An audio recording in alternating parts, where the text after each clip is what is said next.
오늘 우리가 교통할 주제는 어떤 그리스도인들에게 복음일 수 있습니다.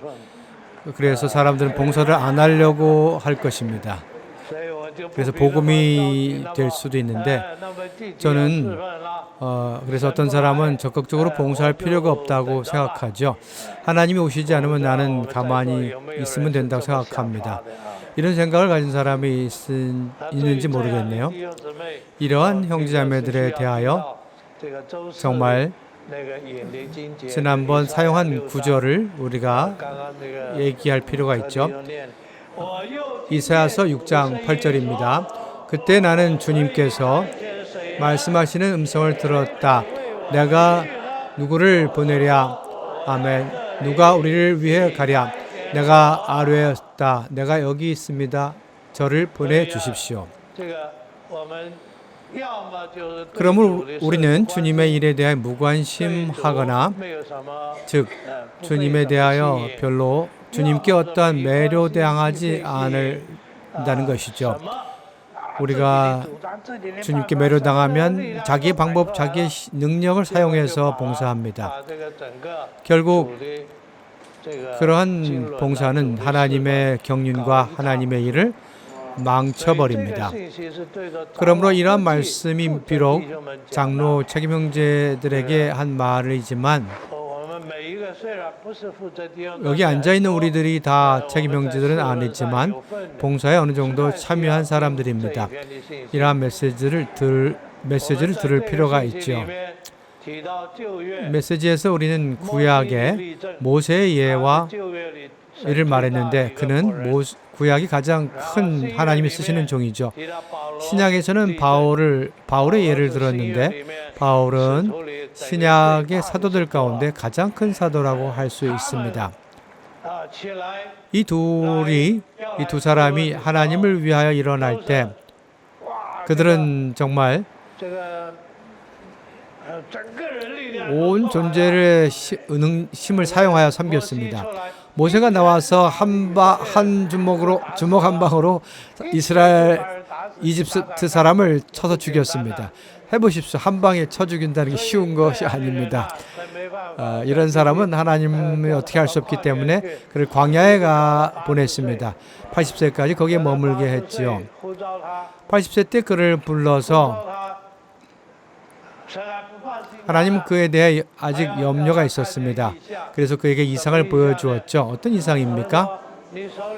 손에 무엇을 들고 있냐고 물었습니다.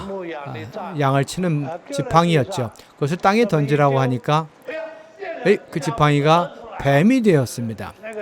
아마 그 뱀은 최소한 지팡이와 같은 크기였을 것입니다. 모세는 무서워서 두려워서 도망갔습니다. 매일매일 양을 치기 위한 지팡이로 일하고 생활했었는데 그것이 뱀이었다는 것을 알았습니다. 그걸 몰랐죠. 그런 다음에 그의 손을 품에 두라고 했습니다. 그 손을 품에 두니까 보니까 이게 나병이 났습니다. 나병이 생겼습니다. 그가 쥐고 있는 지팡이가 뱀이 되었을 뿐 아니라 그의 손이 나병이었습니다. 나병이 났습니다. 그런 다음에 물가에서 물을 조금 땅에 던지라고 했습니다. 그러다가 그 물이 피로 변했습니다. 이 이상이 올 때 그에게 속한 모든 것이 그 자신이 다 나병이 아니면 뱀에 또한 피가 있고 그건 죽음의 표현이죠. 이러한 것들은 모세로 하여금 그의 관념을 완전히 바꾸게 했습니다. 하나님을 섬기는 것은 정말 엄숙한 일인 것을 알게 했습니다. 그때로부터 모세의 일생은 하나님이 분부하지 않은 것을 하지 않았고 하나님이 움직이지 않은 것에서 움직이지 않았습니다. 바울은 더욱 그랬습니다. 신약에 와서 바울은 열심으로 젊은 나이에 그는 앞장선 사람이었습니다. 그는 주의 이름을 부르는 사람들을 잡기 위해 앞장섰습니다. 스데반을 잡았을 때 그는 스데반의 죄를 유죄 판결하였습니다. 돌로 그를 쳐 죽였을 때 그는 열심으로 이렇게 했습니다. 그는 율법으로 하나님을 섬겼습니다. 그런데 그것이 하나님을 대적하고 하나님을 죽이고 예수님을 죽이는 일이 되어버렸습니다. 주님이 나타나서 그에게 말했습니다. 사울아 사울아 왜 나를 박해하느냐. 바울은 주 예수님의 나타나심의 그 영광이 대낮의 햇빛보다 더 강했습니다. 그는 쓰러졌고 주님이 그에게 말한 것을 들었습니다. 왜 나를 박해하느냐? 사울이 왜 바울을 박해했다고? 사울은 왜 주님이 박해했겠습니까?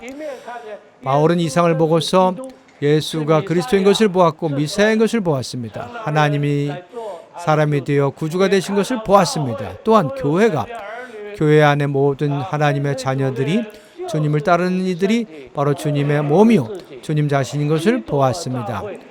그리스도와 교회에 대한 이상을 그가 보았습니다. 결국 그는 눈이 멀었습니다. 한면에서 주님이 누구냐고 물었습니다. 또 한면에서는 주님 내가 무엇을 해야 합니까? 라고 물었죠. 주님은 한면에서 그분이 누군가를 말해주고 또한 무엇을 해야 하는가에 대해서 뭘 하는 것은 천천히 해도 된다. 먼저 성으로 들어가라. 내가 다른 사람이 시켜 너에게 할 일을 알려주겠다고 했습니다. 전엔 네가 앞장서서 했지만 이제는 다른 사람이 시켜서 네가 할 일을 알려주겠다고 말했습니다. 그러므로 이 하나님이 쓰신 큰 종 두 사람이 하나님은 그 두 사람에게 오늘 이번 주 우리가 추구한 내용을 알려주었습니다. 우리의 봉사는 반드시 하나님에게서 비롯되어야 하고 우리에게서 비롯되어서는 안 되고 우리에게서 나와서는 안 됩니다.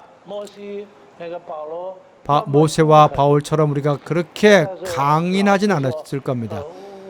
그렇게 강하진 않았을 것입니다. 그러나 우리는 그렇게 간단한 존재가 아닐 것입니다. 우리가 만일 주님을 사랑한 갈망이 있다면 우리는 뭔가 해내려고 합니다. 결국 아까 고린도후서 3장 8절에 말한 것처럼 의무는 죽이는 것이라고 했습니다. 문자는 죽이는 것입니다. 여러분이 열심을 낼수록 사람을 죽입니다. 그것이 하나님을 섬기는 거라 생각합니다. 또한 영에서 나온 것은 사람을 살린다고 했습니다. 하나님에게서 나오고 온 것은 생명을 사람에게 줍니다. 바울이 한 이런 말들은 신약에 있는 우리 봉사자들에게 우리가 이러한 말들을 들어야 합니다. 우리는 반드시 우리의 주장, 우리의 방법, 우리의 어떤 것이 우리가 하나님을 섬기면 섬길수록 이런 말씀이 필요합니다. 우리가 결코 문자를 의지하여 섬길 수 없고 하나님에 따라서 하나님에게서 나온 것으로 섬겨야 하고 하나님을 첫째 위치에 둬야 합니다. 그분만이 우리에게 계시하시는 분입니다. 우리는 그분의 인도를 받아야 합니다. 그분이 인도하도록 해야 합니다. 저는 일생 동안 주님을 섬겼는데 여러분도 알겠지만 어떤 사람은 나 유형제에 대해서 아주 항상 친절하게 말한다고 사람을 혼내고 욕한 적이 혼낸 적이 없다고 합니다. 내가 차분하게 말하지만 저도 때로는 강합니다. 셉니다. 내 주장 또한 강한 사람입니다. 방법도 많은 사람입니다. 제가 1980년쯤인가요? 70년쯤인 것 같습니다. 리 형제님께서 저희 두세 명 형제님들과 동역하는 형제님들과 함께 타이페이 교회의 가정 책임자, 지금은 지역 책임자죠. 집회소 밑에 지금은 지역이 있었지만 과거에는 가정이 있었습니다. 가정 책임자라고 했습니다. 이 사람 저 사람에 대해서 말했는데 리 형제님이 말하기를 그 명단 속에 어떤 형제님이 있었습니다. 그 한 형제님에 대해서 누가 추천했는데 이 형제님 영이 없다고 말했습니다. 제가 이 형제님이 아주 좋은 형제입니다. 제가 말했죠. 이 형제님 영이 없어요 라고 말했어요. 제가 그 형님 정말 좋은 형제라고 제가 말했죠. 저는 이 형제님과 이렇게 다투었습니다. 저는 2번이나 이렇게 이 형제님, 그 형제가 좋다고 말했는데 이 형제님 말하기를 이 형제님이 저한테 지셨습니다. 그래서 이 형제님은 더 말하면 다툴 것 같아서 말하지 않았습니다. 저는 제가 그 형제가 좋다고 계속 말했습니다. 결국 그 형제님 지역 봉사자, 가정 책임자가 됐습니다. 이 형제님도 저보다 못한 것 같아요. 저한테 지셨습니다. 그래서 저는 생각할 때 정말 부끄러웠습니다. 지금 생각할 때 부끄러웠습니다. 우리의 타고난 존재가 이렇습니다. 물론 때로 우리가 봉사하다 보면 우리 책임 형제님들처럼 그렇지는 않죠. 책임 형제님은 어떤 인도가 있습니다. 인도할 때, 교회를 인도할 때 우리 개인의 생각으로 뭘 하려고 합니다. 그러므로 어떤 방향으로 이끌입니다. 오늘 세상을 보면 기독교 세계, 천주교 세계, 교파를 보면 정말 엉망으로 만들어버렸습니다. 하나님 자녀들 가운데 그 뭔가 하나님을 안다는 사람이 그렇게 만들어버렸습니다. 사람들이 가지고 있는 인식이 그렇게 만들었습니다. 그렇게 하나님을 섬긴다고 생각했지만 결국 하나님의 경륜이 엉망으로 만들어버렸습니다. 죄복 안에서도 대륙에서 많은 지방에 보면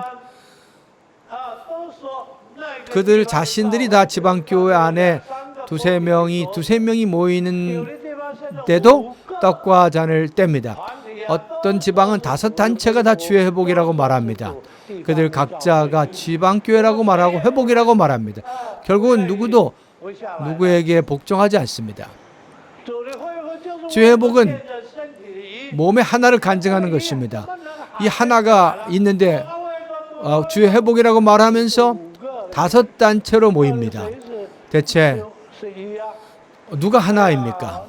정말 부끄러운 것이요 수치입니다. 주님에게 부끄러운 일입니다. 이것이 바로 열심히 있고 복음을 위하고 자신을 드린 이런 사람들이 한 일입니다. 뭐든지 그들이 해야 한다고 생각합니다. 강한 사람들입니다. 어떤 사람은 형제가 강하고 어떤 경우는 자매가 강합니다. 자매가 강해도 교회를 이러한 분열로 가져갈 수 있습니다. 그러한 상태로 이끌 수 있습니다. 주님의 공유를 앙망합니다. 우리는 하나님이 어떤 시작을 한 것이 없을 수도 있습니다. 사실 우리는 모든 일에서 이 하나님이 시작하게 하는 일을 적용해야 합니다. 제가 만일 어떤 사람을 신방을 해야 한다고 생각합시다. 오후에. 여러분 이런 생각이 있을 때 주님께 말해야 합니다. 주님, 이것은 주님이 우리 가운데 인도입니까? 제 안에 인도입니까? 아니면 제 생각입니까? 라고 물어야 합니다. 아니면 어떤 형제를 위해서 어떠한 움직임을 가지려고 할 때 소그룹에서 지역에서 어떤 인도를 주려고 할 때 그런 생각이 있을 때 멈춰야 합니다. 영 안으로 돌이켜서 물어야 합니다. 주님 이것이 당신의 뜻입니까? 주님이 저에게 주신 인도이십니까? 이렇게 물어야 합니다. 이것은 인도다. 저렇게 해야 된다. 저런 게 좋다라고 말하지 마십시오. 이런 것들은 다 우리의 안목일 수 있고 우리의 관점일 수 있습니다. 우리의 생각일 수 있습니다. 그러므로 반드시 주님 앞에 가져가 물어야 합니다. 주님, 주님을 주라고 불러야 합니다. 주님한테 주님 이것이 우리 영 안에 어떤 기름 부음을 만져야 합니다. 기름 부음을 느껴야 하고 그분의 운행하심을 만져야 합니다. 누가 여기서 주님이 되어 섬기는가를 물어야 합니다. 우리 모든 사람은 다 이것이 필요합니다. 영적인 일에서든 생활에서든 모든 일에서 우리 하나님 앞에서 물어야 합니다. 주님이라고 불러야 합니다. 이렇게 물어야 합니다.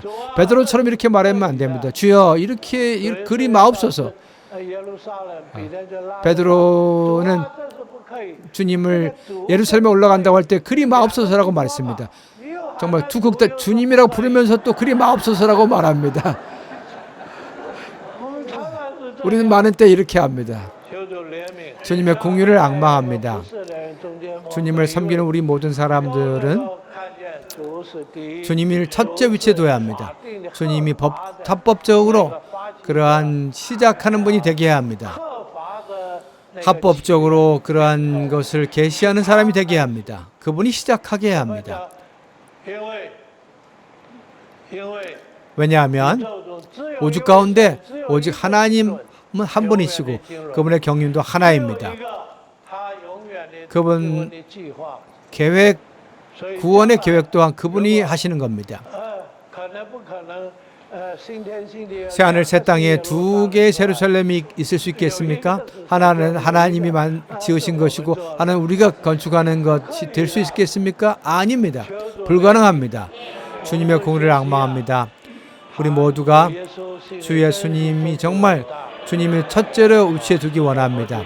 여기까지 교통하겠습니다.